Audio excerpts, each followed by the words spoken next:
Hey everyone, I have an impromptu video today. I am in the chicken coop again. So if you hear strange sounds, that is not me. Those are animals.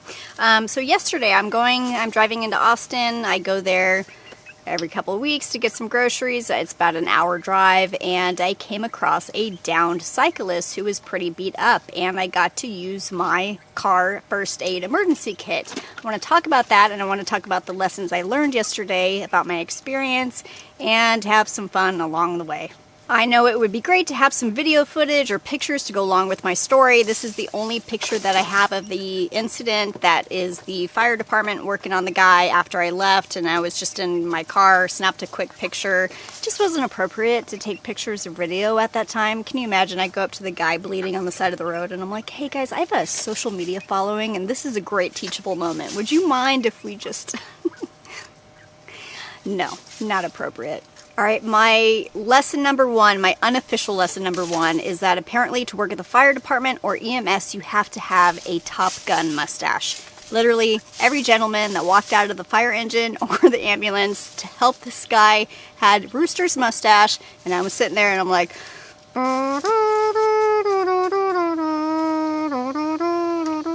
And they're like, ma'am, what happened to this gentleman? He's obviously hurt. He's got blood all over him. And I'm like, you know what, guys? I just walked up and he was inverted. Okay, let's get serious. My official lesson number one is have a car emergency kit for yourself and or others.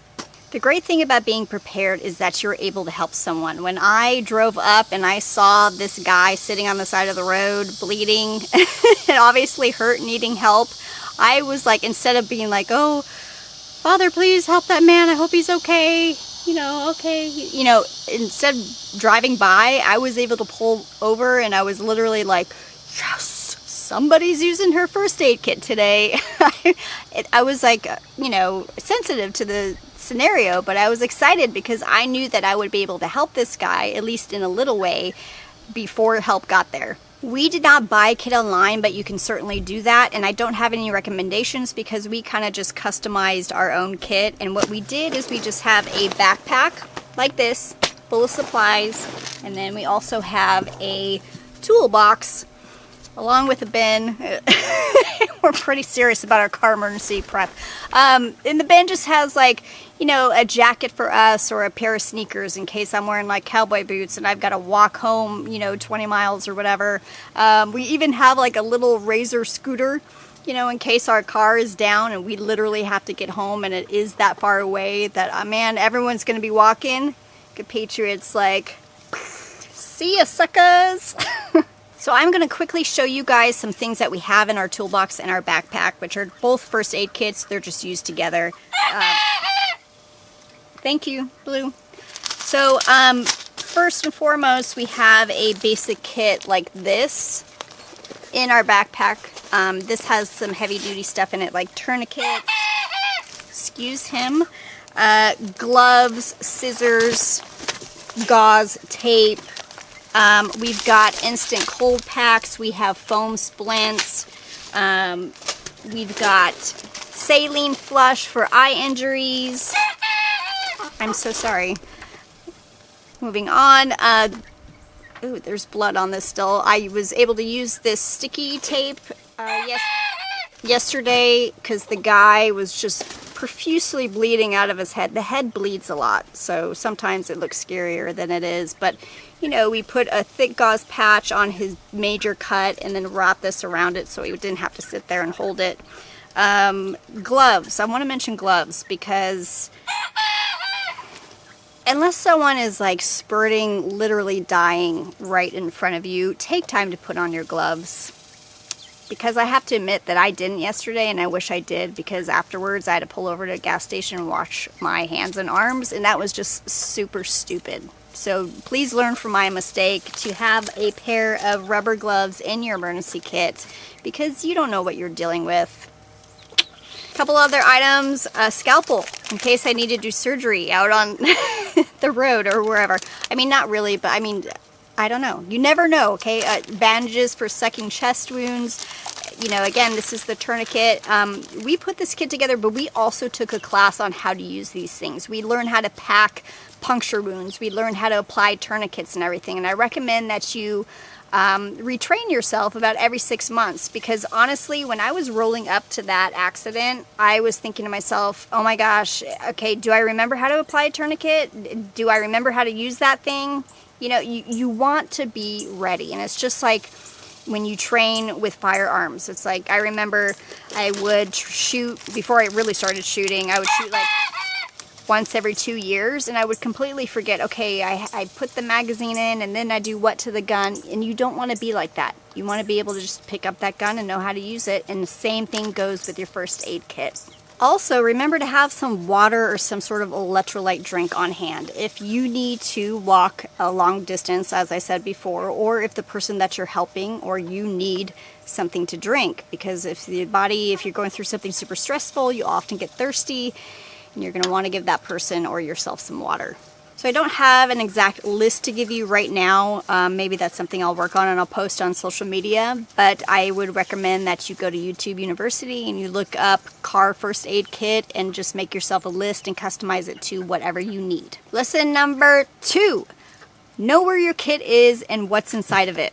And I will admit to you, as I was rolling up, I had to quickly call my husband because I wasn't sure if our kit was even in the car. Because sometimes we add things to it. We've moved locally and like put a bunch of stuff in the car, so we took the kit out temporarily. And I had to make sure it was actually in there because I'm pulling over with the intention to help. It would have been kind of embarrassing if I got out of the car and I'm like, oops, never mind. Well, wish you the best. You look great. So know where your kit is, what's inside of it, and then also how to use the things inside of it. A side note, I was going through a bunch of pockets because I didn't know what was where. So good thing the guy didn't have some sort of arterial bleed and was spurting blood or something, because I would have been able to tell people, put your hand on this, but I would have been going through like 8 different pockets trying to find those packing gauze things I needed. So there you go. Lesson number 3, if you are by yourself, especially if you are a woman, be careful. Do not be embarrassed or feel awkward about taking your firearm with you. I knew that scene was safe. There were a ton of people around driving by both directions. There were a father and a young son there already helping the guy. So I knew that it was a safe environment. But if you see some guy on the side of the road, ladies especially, or guys, and you are by yourself or it is dark and no one's around, take your firearm with you. Don't be awkward about that. Always be packing. Lesson number 4, call 911. Seems obvious, right? But at the end of the day yesterday, I was kind of going through the scene in my head and I was thinking to myself, I rolled up and like there was a gentleman there, the father and a young son, and I had just assumed they had already called 911.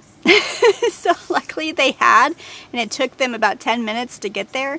But I never asked. I didn't say, have you called 911? And you don't want to be in a situation where there are multiple helpers there and everyone's assuming that everyone else called 911 and nobody did, and you're just sitting there waiting for nobody to show up. So lesson number 4, call 911 and communicate.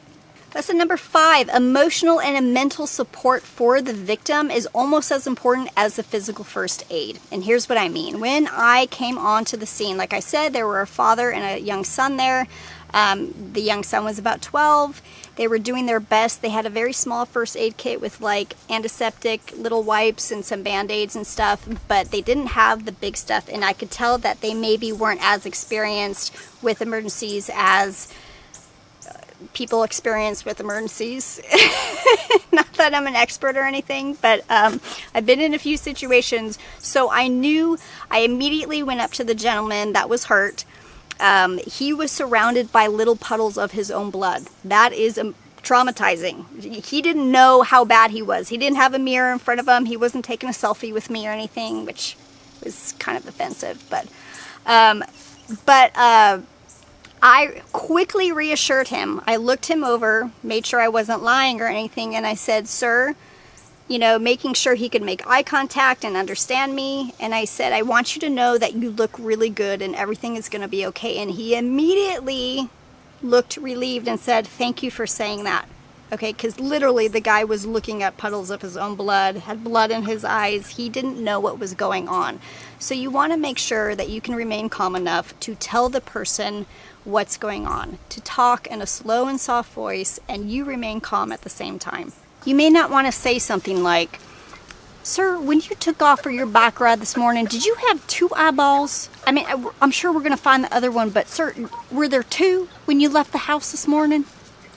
I also made sure that he didn't have any injuries that he didn't feel yet or that we couldn't see. Because sometimes, you know, he's so chock full of adrenaline, and the Good Samaritans are so chock full of adrenaline, like everything's kind of chaotic, and it's like, okay, this person may not be feeling pain yet. So I said, "Sir," walked him through it again, "I'm going to be lightly touching your limbs, your arms and your legs to make sure we don't have any broken bones or we don't have any cuts that we can't see yet or you can't feel yet. Is there anywhere where you're hurting right now that we can't see?" And he did. He said, "My chest hurts right here. My chest hurts." And so I kind of unzipped his little biker spandex racing uniform, looked at his chest to make sure there weren't any bruises or like protruding ribs or anything. And there weren't. So I was able to reassure him, "Okay, sir, I don't see anything, but make sure you tell the fire department, you know, and the EMS guys when they show up that you hurt there so they can check that out and do the appropriate things." But anyway, so I was just calmly, gently going over his legs, going over his arms. I felt like a TSA agent doing a pat down. You know what I'm saying? I'm like, "Sir, I'm going to be touching you here. Don't worry. This is just protocol for the government." I'm sorry. TSA. It's a whole nother video. Anyway, make sure that you talk in a calm voice and that you keep your victim calm by letting them know what's going on. And if they look good, tell them they look good. Reassure them that help is on the way, etc. All right, lesson number 6, breathe. This is what we learned during firearms training. You are in a stressful environment and your body tends to hold its breath. You don't remember to breathe regularly. So when I am shooting, my brain is like constantly, just through years of training, constantly saying, "Breathe, breathe," slow deep breaths and everything. And you want to do the same thing in an emergency because it's the same drug, adrenaline, pumping through your veins, making your hands shake and anyway, your body needs oxygen. Your brain needs oxygen to think clearly and function. So in those moments where you're shaking everything, you got to tell yourself, "Breathe, baby, breathe." The young kid that was there helping out, he was shaking like a leaf, and I felt for him because, man, if that was my first time in an emergency or I hadn't had any training, I'd be doing the same thing. But I wanted to look at him and be like, I was busy, so I didn't say this, and I wish I had, but like, "Hey, buddy, take a couple deep breaths. You're doing great. Thank you so much for being here," you know. But we're just, yeah, it seems simple, but you got to tell yourself to breathe. Lesson number 7, know when to get out of the way. When the Top Gun flight crew showed up, the fire department showed up, I got my little backpack, collected my things, and got out of the way to let them do their thing. You know, I stood off to the side silently, saluted, got the heck out of there. Really doesn't matter how much you know unless you have to tell them something important, like maybe I put a tourniquet on and you didn't know if you did it right, so you want to tell them to check it or do, unless you need to give them information, just go. Just go. Because it's not about you, it's about that victim, and that person needs that care and they need to get in there and you need to get the heck out of there. All I did was make sure that they knew that I wasn't fleeing the scene because they may have assumed that I hit the biker and then pulled over to help him.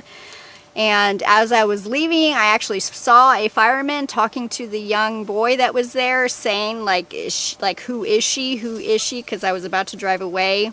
And I turned around and I looked at the kid and I was like, "Shh." No, I didn't do that. It would have been really funny, but it wasn't appropriate to joke at that time. And I may have gotten arrested.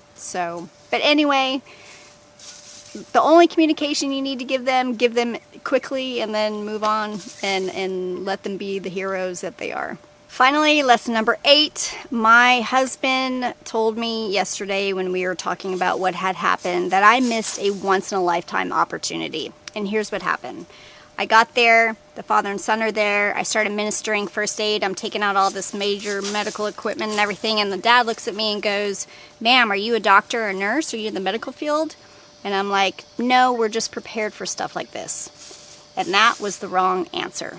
So my husband says to me later, you missed your one and only opportunity to say the line. And I'm like, what are you talking about? And he's like, say the line. And I'm like, no, I'm not a doctor or a nurse, but I did sleep at a Holiday Inn last night. And he's like, yep, you blew it. So if you're over 40, you think that's probably really funny. And if you're under 40, I'm not going to let you in on our old person secrets. But I will tell you that that is just from some commercials for Holiday Inn that were on the TV like 35 years ago.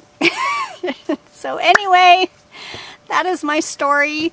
I hope that you took some knowledge away from the lessons that I learned from my experience. You know, a lot of times when I'm driving into Austin, I have that quiet time and I pray a lot. And I was praying actually right before I rolled up to the accident. And I kept getting delayed on my way there. Like where I live, we have like 2-lane roads. 1 lane in, 1 lane out, and that's it. You can't pass. It's like if you get stuck behind a slow person, that's it for like 10 miles. And that happened.